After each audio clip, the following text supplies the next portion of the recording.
Good morning. आम्ही छान सकाळी आज मम्मीच्या गॅलरीमध्ये ऊन खात होतो आणि पिऊ थोडी खेळत होती झाडांसोबत आणि मी पण उन्हाला बसले होते.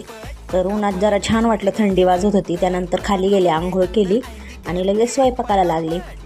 तर मी लसूण, हिरवी मिरची, अद्रक आणि जिरं असं सगळं तेलामध्ये ठेचून घातलं. कांदा घातला, थोडीशी हळद घातली, मीठ घातलं आणि हिरवी मिरची घातल्यामुळं तिखट थोडंसंच घातलं आणि लगेच मी चिरलेला बटाटा आणि वाटाणा त्यामध्ये टाकून दिला आणि चांगला वाफेवर अशी भाजी तयार केली. एकीकडे चपात्या पण करून घेतल्या आणि पिहूला सोडायला जायचं होतं. मी आला सांगवीला शाळेमध्ये, तर शरूची शाळा लवकर सुटली होती म्हणून गेलो. थोडेसे धागे संपले होते ते पण घेतले, फॉल घेतले आणि घरी गेले. आणि एक फोन आला होता होम सर्व्हिससाठी, तर त्यांच्या घरी गेलो. तिथं क्रिसमस ट्री खूप छान बनवलं होतं त्यांनी. तर शरू खेळत होती. तिथून घरी आले आणि सगळ्या फॉलला इस्त्री मारून घेतली आणि लगेच मी मशीनवर बसले.